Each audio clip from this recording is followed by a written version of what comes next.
स्वागत है इस नए विश्लेषण में। देखिए, जब भी कंस्ट्रक्शन साइट या निर्माण स्थल की बात होती है ना, तो हमारे दिमाग में सबसे पहले क्या आता है? बड़ी बड़ी क्रेन, भारी मशीनें या फिर ऊंचाई से गिरने वाला कोई भारी सामान, राइट? लेकिन आज हम उन खतरों की बात करेंगे जो बिल्कुल हमारी आंखों के सामने होते हैं, फिर भी हमें दिखाई नहीं देते। और सच बताऊं तो ये अदृश्य खतरे उन भारी मशीनों से कई ज्यादा खतरनाक हो सकते हैं, क्योंकि ये बहुत खामोशी से और धीरे धीरे अपना असर दिखाते हैं। तो आज की हमारी इस चर्चा की रूपरेखा कुछ इस तरह रहेगी। सबसे पहले हम बात करेंगे सामने छिपे खतरों की। उसके बाद हम हैंड आर्म वाइब्रेशन सिंड्रोम को समझेंगे। फिर हम देखेंगे गीले सीमेंट का खतरा और आखिर में जानेंगे इन सबसे बचाव के महत्वपूर्ण उपाय। चलिए सीधा शुरू करते हैं हमारे पहले भाग से, सामने छिपे खतरे, यानी वो खतरे जो हमारी तरफ आ रहे होते हैं लेकिन हमें पता तक नहीं चलता। आप जरा सोचिए और खुद से पूछिए, किसी भी निर्माण स्थल पर सबसे खतरनाक टूल या उपकरण कौन सा होता है? शायद आप किसी भारी आरी या बुलडोजर के बारे में सोच रहे होंगे, लेकिन क्या हो अगर मैं कहूं कि सबसे बड़ा नुकसान बिल्कुल खामोशी से हो रहा है, और वो भी उन आम टूल से जिन्हें रोज इस्तेमाल किया जाता है, सीधे काम करने वालों के हाथों के अंदर। इन दो तस्वीरों के बीच का फर्क बिल्कुल साफ और सच में डरा देने वाला है। एक तरफ रोजमर्रा के इस्तेमाल में आने वाला एक नॉर्मल सा ग्राइंडर है, काम का एक आम हिस्सा है ना। लेकिन दूसरी तरफ देखिए, ये एक भयानक मेडिकल कंडीशन है जिसे एडवांस्ड गैंग्रीन कहते हैं, और इसे कभी ठीक नहीं किया जा सकता। ये इस बात का जीता जागता सबूत है कि कैसे एक साधारण सा वाइब्रेटिंग टूल धीरे धीरे लेकिन पक्के तौर पे हाथों के टिश्यूज को पूरी तरह तबाह कर देता है। ये कोई रातों रात होने वाला एक्सीडेंट नहीं है, ये एक खामोश और धीमी बर्बादी है। और यहीं से हम आते हैं अपने दूसरे भाग पर, हैंड आर्म वाइब्रेशन सिंड्रोम, या शॉर्ट में कहें तो HAVS, एक ऐसा नुकसान जिसकी भरपाई कभी नहीं हो सकती। ये HAVS कोई छोटी मोटी बीमारी नहीं है। अगर हम इसके आंकड़ों पर नजर डालें तो वो सचमुच हैरान कर देने वाले हैं। भारी मशीनों के साथ काम करने वाले लगभग 20 से 50% लोग इस सिंड्रोम का शिकार हो जाते हैं। जरा सोचिए, आधा वर्कफोर्स। और सबसे डरावनी बात क्या है? जहां इन वाइब्रेटिंग उपकरणों का बहुत ज्यादा इस्तेमाल होता है, वहां केवल 2 महीने के अंदर ही इसके गंभीर लक्षण दिखने लग सकते हैं। मतलब जिंदगी भर का दर्द और शुरुआत महज 2 महीनों में। तो आखिर ये सिंड्रोम शरीर के साथ करता क्या है? देखिए, ये मुख्य रूप से हमारे 3 सिस्टम्स को अपना निशाना बनाता है। पहला है हमारा संवहनी तंत्र यानी वैस्कुलर सिस्टम, जहाँ ये खून के बहाव को बहुत कम कर देता है। दूसरा है नर्वस सिस्टम, जिसकी वजह से हाथों में सुन्नपन आना, सुइया चुभने जैसा महसूस होना या कार्पल टनल जैसी गंभीर दिक्कतें शुरू हो जाती हैं। और तीसरा है मस्कुलोस्केलेटल सिस्टम। इसका मतलब है हड्डियों और मांसपेशियों का ढांचा, जिसके खराब होने से दर्दनाक गठिया हो सकता है और जोड़ इस कदर सिकुड़ सकते हैं कि उंगलियों को सीधा करना भी नामुमकिन हो जाता है। इस स्थिति का एक बहुत ही गंभीर लक्षण यहां साफ देखा जा सकता है, जिसे वाइब्रेशन वाइट फिंगर कहा जाता है। जब उंगलियों पर लगातार कंपन होता है या वो ठंड के संपर्क में आती हैं, तो खून की सप्लाई रुकने की वजह से वो बिल्कुल सफेद पड़ जाती हैं। और पता है सबसे खतरनाक सच्चाई क्या है? इस कंडीशन का कोई भी पुख्ता इलाज मौजूद नहीं है। बिल्कुल सही सुना आपने। एक बार डैमेज हो गया तो उसे वापस ठीक नहीं किया जा सकता।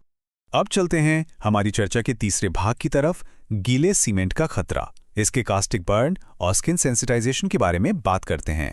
वाइब्रेशन वाले खतरों से थोड़ा हटकर अब बात करते हैं एक ऐसे मटेरियल की जो दुनिया भर में सबसे ज्यादा इस्तेमाल होता है, पोर्टलैंड सीमेंट। गीले सीमेंट में एक बहुत बड़ा और छिपा हुआ रासायनिक खतरा होता है। ये नमी सोखने वाला, खुरदरा और कास्टिक होता है। और सबसे बड़ी बात, इसमें हेक्सावेलेंट क्रोमियम जैसे जहरीले तत्व होते हैं।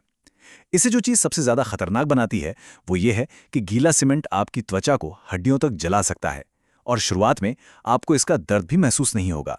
जब तक जलन या दर्द का एहसास होता है, तब तक बहुत बड़ा नुकसान हो चुका होता है। अब सीमेंट से होने वाली त्वचा की बीमारियों को समझना बहुत जरूरी है। मुख्य रूप से 2 तरह की दिक्कतें होती हैं। एक तरफ है इरिटेंट कॉन्टैक्ट डर्मेटाइटिस, जो कि सीमेंट के खुरदुरेपन और सुखाने वाले गुणों की वजह से त्वचा को होने वाला सीधा फिजिकल डैमेज है। लेकिन दूसरी तरफ है एलर्जिक कॉन्टैक्ट डर्मेटाइटिस, जो कि कहीं ज्यादा गंभीर है। यह हेक्सावेलेंट क्रोमियम के प्रति हमारे इम्यून सिस्टम का एक परमानेंट ओवर रिएक्शन है। आसान भाषा में समझें तो अगर आपकी बॉडी एक बार इसके प्रति संवेदनशील हो गई, तो भविष्य में सीमेंट का हल्का सा संपर्क ही बहुत भयानक एलर्जी ट्रिगर कर सकता है। खैर, एलर्जी के इस खतरे को कम करने के लिए कुछ कंस्ट्रक्शन कंपनियों ने एक उपाय निकाला और सीमेंट में फेरस सल्फेट मिलाना शुरू किया। ये एक अच्छा कदम तो है, क्योंकि इससे क्रोमियम का लेवल कम हो जाता है। लेकिन यहाँ एक पेच है। ये त्वचा के जलने या छिलने जैसे गंभीर कॉस्टिक खतरों को बिल्कुल भी खत्म नहीं करता। खतरा अभी भी वहीं का वहीं है। तो अब सवाल उठता है कि इन सब से बचा कैसे जाए, और यही है हमारा चौथा और आखिरी भाग, बचाव के महत्वपूर्ण उपाय, यानी इन खतरों को बेअसर करना। इन भयानक और लाइलाज स्थितियों से बचने के लिए बहुत ही सख्त सुरक्षा नियमों की ज़रूरत है। सबसे पहला तरीका है खतरे को उसके स्रोत पर ही कंट्रोल करना। इंटरनेशनल रूल्स बिल्कुल साफ कहते हैं कि 8 घंटे की शिफ्ट के दौरान किसी भी टूल का एवरेज वाइब्रेशन 5 मीटर प्रति सेकंड स्क्वायर के अंदर ही रहना चाहिए। इसका सीधा सा मतलब है कि एम्प्लॉयर्स को ये पक्का करना होगा कि वो सिर्फ एंटी वाइब्रेशन टूल्स ही खरीदें और उनका मेंटेनेंस टाइम टू टाइम और बिल्कुल सही तरीके से होता रहे। अब अगर हम पर्सनल प्रोटेक्शन की बात करें तो असली सुरक्षा कुछ इस तरह दिखती है। ये एक ISO और ANSI सर्टिफाइड एंटी वाइब्रेशन दस्ताना है। यहां मैं एक बहुत ही ज़रूरी बात क्लियर कर दूं। वो जो आमतौर पर इस्तेमाल होने वाले आधे कटे हुए या हाफ फिंगर दस्ताने होते हैं ना, वो वाइब्रेशन को रोकने के किसी भी स्टैंडर्ड पर खरे नहीं उतरते। कंस्ट्रक्शन साइट पर केवल सर्टिफाइड दस्ताने ही आपको असली सुरक्षा दे सकते हैं। सही दस्ताने पहनने के अलावा काम करते वक्त की आदतें भी बहुत मायने रखती हैं। अपने हाथों को हमेशा गर्म और सूखा रखें।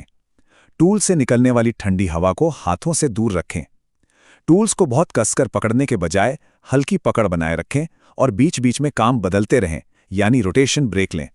और एक बात जो शायद आपको हैरान कर दे, धूम्रपान से पूरी तरह बचें। ऐसा इसलिए क्योंकि निकोटीन हमारी खून की नलियों को सिकोड़ देता है, जिससे वाइब्रेशन के कारण उंगलियों में होने वाली खून की कमी और भी ज्यादा खतरनाक हो जाती है। वहीं दूसरी तरफ गीले सीमेंट से बचने के लिए साफ सफाई के बिल्कुल सख्त नियम अपनाने पड़ते हैं। हमेशा ब्यूटाइल या नाइट्राइल वाले दस्ताने ही पहने। अपनी स्लीव्स को बूट्स और दस्तानों के साथ डक्ट टेप से अच्छी तरह सील करना बिल्कुल ना भूलें। और हाँ, हमेशा pH न्यूट्रल साबुन का ही इस्तेमाल करें।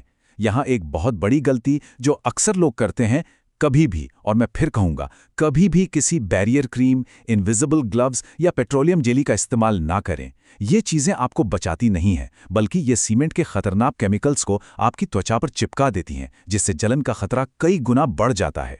अब देखिए, दस्ताने उतारना भी अपने आप में एक बेहद ज़रूरी प्रक्रिया है। ओशा ने इसके लिए ये 6 स्टेप प्रोसेस बताया है। सबसे पहले दस्ताने पहने हुए ही गीले सीमेंट को अच्छी तरह धो लें। फिर दस्तानों को थोड़ा ढीला करें। उसके बाद पहले दस्ताने को सिर्फ उंगलियों तक खींचें। फिर उसी पहले दस्ताने की मदद से दूसरे दस्ताने को पकड़ें और उसे पूरी तरह उतार लें। अंत में दस्ताने को हमेशा सिर्फ अंदर के हिस्से से ही पकड़ें।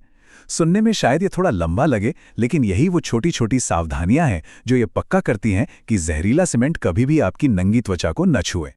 तो इस पूरे विश्लेषण में हमने देखा कि कैसे वाइब्रेशन सिंड्रोम और गीला सीमेंट दोनों ही बहुत गहरे और खामोश घाव देते हैं। दोनों ही धीरे धीरे बढ़ते हैं, लेकिन जो नुकसान वो करते हैं उसे जिंदगी में कभी ठीक नहीं किया जा सकता। तो इस चर्चा को खत्म करते हुए सोचने वाली बात सिर्फ इतनी सी है, क्या काम को जल्दी खत्म करने के लिए अपनाए गए वो छोटे छोटे शॉर्टकट्स जिंदगी भर की अपंगता के लायक हैं? बिल्कुल नहीं।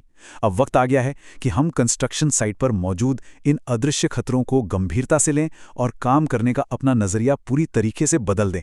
उम्मीद है ये जानकारी आपके काम आएगी। सुरक्षित रहें, सतर्क रहें।